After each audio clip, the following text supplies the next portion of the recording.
제가 이런 말씀을 드렸어요.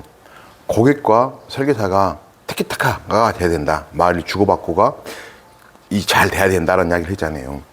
그러기 위해서는 고객도 사람이고 설계사도 사람이잖아요. 그래서 이 느낌, 교감이 잘 돼야 된다는 이야기도 하면서 그게 잘 되려면은 설계사가 사람 보는 눈이 좀 있어야 된다는 이야기 했잖아요. 사람 보는 눈을 키우는 방법은 연습뿐이다. 연습은 어떻게 한다? 지나가는 행인을 보고 저 사람이 어떤 사람 판단해 보는 거. 식당 가서 밥 먹을 때 두리번두리번 거릴 때 두리번두리번 거리면서 저 사람은 어떤 사람일까 하고 상향을 판단해 보라고. 저 같은 경우는 아직도 식당 가서 밥 먹을 때 저 사람들이 바람핀지 아니면 진짜 부부인지도 판단해 본다고. 같이 밥 먹을 때 우리 집사람이 항상 하는 말이 그래. 두리번 거리지 말고 밥이나 먹으라고. 근데 두리번 거리면서 이렇게 밥을 먹으면서 이렇게 보잖아요. 그럼 재밌는 일도 많다고. 저 사람들이 바람 폈겠다. 아니다. 저건 부부겠다. 뭐 이런 걸 제 스스로 판단하면서 생각해보면 재밌잖아. 상상하면 재밌잖아요. 사실 보면 그러잖아요. 부부생활, 우리 같은 중년들 부부생활 짧게 해봤자 30년 이상 했잖아요, 이미. 근데 집사람이나 남편한테 잘하기가 좀 쉽지 않아. 근데 보면 잘해. 아무튼 이게 사담이고, 그러니까 아무튼 사람 보는 눈을 좀 키워야 된다는 이야기를 하고 싶어요. 그리고 며칠 전에 우리 사무실에 있었던 이야기를 좀 잠깐 좀 할게요. 저희 사무실에서 그제 있었던 이야기인데, 거의 매달 이 명함 한 가게에 200장 들렸거든요. 200장. 또는 250장 들은 것도 있고. 이걸 거의 매달 떨치는 사람이 있어요, 이걸. 그리고 매달 같이 주문해달라고 하는 사람이 있는데, 그분이 어저께 내가 명함 와가지고 전해드렸더니, 그 옆에 분이 하는 말이, 나는 명함 잘 안 돌려요. 그렇게 말하더라고. 지금 이 영상을 보면 신입사원 여러분들은 아마 알 거예요. 명함을 잘 돌린 사람과 명함을 안 돌린 사람. 차이가 날 거라고. 그죠? 명함 잘 돌린 사람은 급여가 저희 사무실에 와가지고 지금까지 1,500만 원 이하로 떨어진 적은 단 한 번도 없어요. 단 한 번도 없다고. 여기서 사업비로 우리 인심이 좋으니까 푹 쓰자고. 한 500 쓰자고. 사업비로 500 쓰자고 써. 그래도 매달 1,000만 원 집에 갖고 간다고. 매달 1,000만 원을. 근데 이분 있잖아요. 명함 안 돌리는 사람은. 이분은 최고 많이 벌어봤자 500, 이번 달에 400 몇십만 원 받아간 것 같다고. 급여 차이가 벌어져. 그리고 또 한 며칠 전에 무슨 일이 있었냐면, 우리 사무실 온탁이라는 데가 있는데, 온탁에 이렇게 앉았고, 예산님이 고민을 하더라고. 왜 그요? 이때 물어봤어, 내가. 그랬더니, 어떻게 영업할지 걱정이에요. 그러니까 내가 그랬잖아요. 그러면 내 영상 보세요. 이렇게 본대요. 그럼 내 영상 하는데 본 대로 하라. 그래도 행동해 보시지 그랬더니, 지전년냥 깝깝하시네요. 뭐가요? 아니, 전화하려고 하면은 다 그 사람마다 사정이 있는데 전화를 어떻게 함부로 한다요? 그런 말 하더라고. 제가 오늘이 며칠이죠? 9월 27일이네요. 9월 27일인데 며칠 전으로 제가 보험 영업을 한 지 15년째 되는 날이에요. 넘어갔다고. 15년 동안 정말 피나게 연습한 거고 여러 번 경험했던 거라고. 해보세요. 전화해보세요. 했더니 어떻게 한대요 그러더라고. 제가 그렇게 말하는 근거를 한번 제시하려고. 근데 오늘 또 책 장사를 좀 해볼까 싶어. 이 책 이름이 백만장자 시크릿이라는 책이에요. 이 책 제목을 딱 보잖아요. 그러면 차례를 이렇게 보면은 146페이지에 뭐가 나오냐면은 자신과 자신의 가치를 널리 알려라. 쉬 말하면 설계사는 영업하는 사람이 나를 널리 알려야 되지 않나요? 그러려면 내가 나를 널리 아는 방법은 물론 명함 돌리는 것도 있고 SNS에 하는 방법도 있잖아요. 뭐 널리 알려야 될 거 아니에요. 내가 보험 설계사라는 걸 널리 알려야지 뭐가 일이 생길 거 아니에요. 그래서 명함 돌리는 것, 사실 250장짜리잖아요. 250장짜리 명함 한 달에 돌리잖아요. 그래봤자 내가 그때 그랬잖아요. 하루에 10장 돌리는 거라고.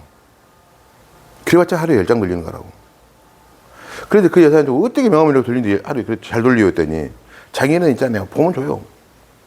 뭔 소리냐. 사람 보면 준다는 소리예요. 선거운동 하듯이 사람 보면 줘요. 그리고 이 책에 또 이 명함 보자네요. 그러면 233페이지에 뭐라 써있냐면 두려움에도 불구하고 행동하라. 두려움에도 불구하고 행동하라고 이 책에서 가르친다고. 그러니까 제가 이렇게 내 경험이 다 맞지는 않을 거잖아요. 그잖아요. 내 경험이 다 맞지는 않을 건데 15년 동안 경험이 다 맞지는 않을 거란 말이에요. 근데 이렇게 부자들의 시크릿이, 부자들의 비밀이란 거잖아요. 시크릿이. 부자들만 갖고 있는 비밀이라는 책을 봐도 두려워도 행동하라는 소리잖아. 두려워도 전화하라고. 두려워도 개척하고. 두려워도 방문하라는 소리잖아요. 그리고 나를 널리 알리라 하잖아. 특히 우리 같은 보험 설계사들은 나를 널리 알려야지. 그잖아요.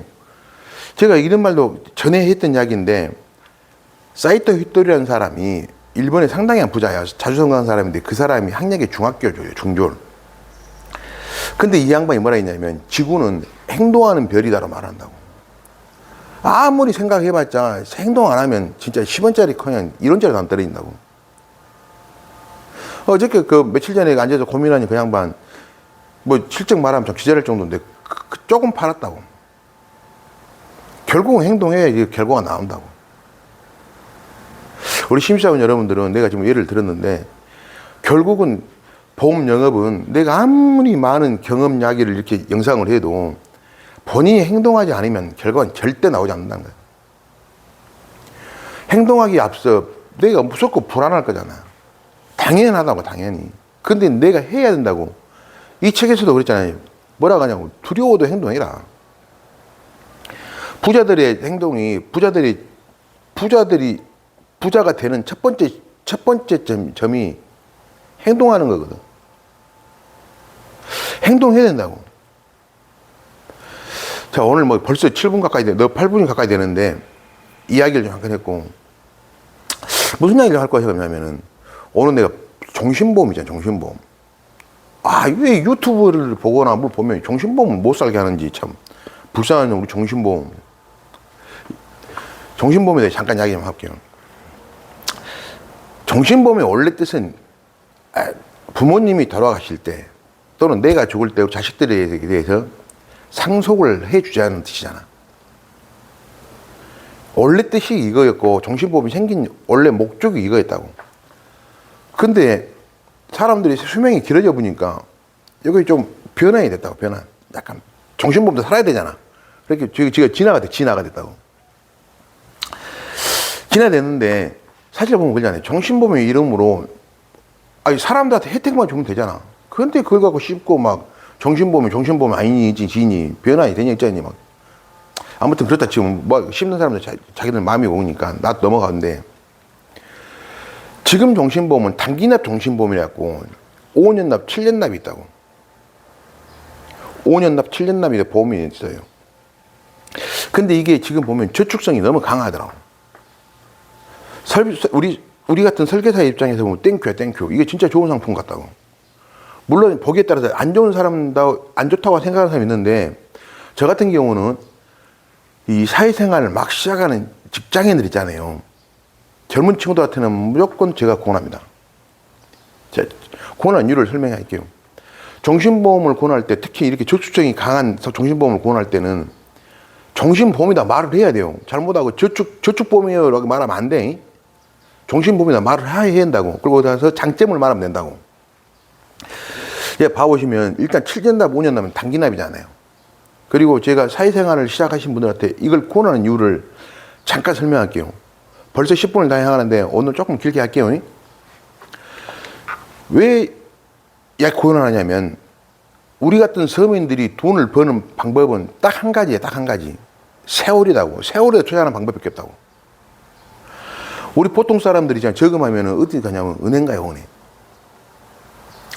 시기가게 진짜 굳은 마음으로 내가 목돈을 만들어야지. 딱 하고 은행 갑니다.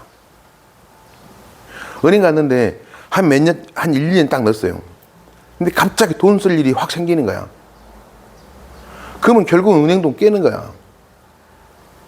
왜냐면 깨도 나한테 페널티가 없고 내가 손해가 없기 때문에 쉽게 가서 깨버린다고. 그리고 가서 그점 찾아가지고 써버린다고 다시 또. 또 아유 내 구두만 맞고 내가 제초점 해갖고 또 목돈 만들어봐야지. 하나만 통장 만들게요. 3년짜리 만들어주세요. 적금 만들어주세요. 한 1년 정도 넘으면 또 확 깨져버린다고. 지금 제가 참 좋아하는 이 사장님이 계시는데, 그 사장님이 저한테 지금은 그런 말 잘 안 하는데, 저만 만나면 김 사장아, 예, 그러잖아요. 그러면 돈을 벌려면 돈귀신을 조심해야 된다. 돈귀신을 조심해야 된다. 맨날 그래요, 저한테. 그렇게 사장님, 그 돈귀신이 뭐예요? 내가 한날 물어봤을 거 아니에요. 그분이 저한테 보험을 설계를 상당히 많이 하고, 그쪽 식구들은 다 저한테 보험이 들어있거든요. 근데 아무튼 그분 이야기는 다음 이야기하고, 돈귀신을 조심해야 된다. 뭔 말이냐 했다면, 돈이 어느 정도 모여 있으면 분명하게 누군가 나타나서 그 돈을 가져가 버린다. 이 돈귀신을 물려 내치는 게 부자 되는 첫 번째 길이란다. 나 항상 하는 말이 그 말이에요. 그래서 한번 생각해 보시면, 단기납 종신보험은 특히 저해제를 가입하시면 5년 납입할 때까지 이걸 깨면 낸 사람이 다 손해야. 그러니까 울며 겨자 먹기로 내가 지금 급한 돈이 필요한데 이걸 깨지 않는다고. 이 돈을 깨지 않고 나서 결국은 5년이 지나면 목돈이 된다고. 지금 내가 만약에 그 해지환급금에서 말하면은 5년 끝나고 나면 해지환급금이 5년 끝나는 시점에서 거의 99%, 100% 돼야 안 돼요. 거치를 하기 시작하면 그때부터 돈이 되거든요. 거치를 하게 되면은 그 돈이 되기 시작하는데, 이것도 해지환급금이랑 손 치고, 또 해지환급금이 변동이니까 따라했다 손 치고, 제가 50만 원씩, 예를 들면 50만 원 큰가? 30만 원씩 5년을 모았다 손칩시다. 그러면 1년이면 30만 원이면 300만 원에다 360만 원이잖아요. 그러면 5년이면 목돈이 만들어지잖아. 목돈이 만들어지면은 사람들 같은 경우는 이 목돈을 깨고 싶어요? 안 깨고 싶다고. 목돈이 만들면 재미도 있다고. 그러면 또 다른 목돈을 만들기 위해서 또 있는 걸 할 수 있을 거고. 내가 정신보험의 사람들이 보통 보면은 나쁘다고 말하는 이 어설픈 유튜브님들한테 말하고 싶은 것은, 돈을 모으려면 결국은 이 고통을 참아내야 된다고. 내가 목돈을 만들 건데, 목돈을 만들려고 은행 가버리면, 은행은 내가 이게 돈을 깨버려도 아무런 피해가 없기 때문에 돈을 또 깨고 다시 돌리고 일명 쳇바퀴 돌려 돈다고, 내 인생이. 근데 있잖아, 돈을 모으려면 내가 그 고통을 참아야 된다. 내가 5년 동안 돈을 모아야 되는데 50만 원, 30만 원 계산도 헷갈린다. 50만 원 하면 계산이 쉽잖아. 그냥 1년에 60만 원이고 5, 6, 30, 3천만 원의 목돈이 딱 만들어지잖아요. 그잖아요. 3천만 원 목돈이 딱 만들어지는데, 어떤 놈 같으면 이런 사람도 있겠지. 야, 3천만 원 모아주니까 기분 좋게 술 한잔 먹어버려. 이런 사람도 있긴 하겠지. 그럼 보통 사람들 같으면은 3천만 원 모아주면 그래야 돼. 2천만 원 더 만들고 5천만 원 만들어야지. 이렇게 생각할 확률이 많다고. 근데 장기납 정신보험이란 것이 그 안에 깨버리면 내가 손해라고. 그러니까 이걸 안 깨고 참고 가게 된다고. 그러다 보면 결국 목돈이 만들어진다고. 있잖아요. 부자가, 서민이 돈을, 어느 시점까지 돈을 만드는 방법은 인내하고 시간밖에 없다고, 시간. 시간을 인내하는 방법 외에는 죽어도 없어. 어떤 방법도 없다고. 그러니까 젊은 애들, 특히 이 철없는 가난한 사람들이 뭘 하냐면 투자란 걸 하잖아, 투자란. 쥐뿔도 없는 놈이 투자해서 뭐 하겠냐고. 똑같은, 예를 듭시다. 1억을 갖고 있는 사람과 100만 원 갖고 있는 사람 수준을 똑같이 10% 내다 손 쳐봐봐. 돈 잔푼 아니야, 잔푼. 그러니까 어느 정도 시드머니를 만들 때까지는 세월을 투자하고 고통을 감내해야 된다고. 그래서 내가 우리 신입사원님들 시간이 너무 빨리 가갖고 말씀드렸는데, 정신보험이 유튜브 보고 보다시피 그 나쁜 보험이 아니라고. 생각에 따라서 상당히 도움이 되는 보험이라고. 특히 단기납 정신보험은 작게 내고 거치해버리면 그 거치 기간에 복리로 올라간다. 복리로 올라간다, 복리로. 뭐 10년씩이나 놔두고 10년 뭐 갖고 뭐 그까지 못 하다 하더라도 거치 기간에는 복리로 올라간다고. 목돈이다, 목돈이. 그러니까 젊은 사람들 있잖아요. 특히 사회생활을 막 시작하신 분한테 이런 정신보험 권하면 상당히 좋다고. 정신보험 넣을 때는 특약을 넣지 마시고 주계약만 넣으세요. 그리고 주계약만 넣고 꼭 뭘 한다고? 정신보험이다 말을 하고 저축성이 강하다고 말을 해야 돼. 이게 저축보험이다 말하면 안 돼. 그 잘못한 거야. 아시겠죠? 그리고 또 한 가지 부탁드린 것은 특약을 넣지 말라고. 특약은 소멸돼 버리니까 특약 넣지 말고 특약은 다른 보장성 보면 넣으라고. 아시겠죠? 자, 너무 시간이 오래되네. 끝.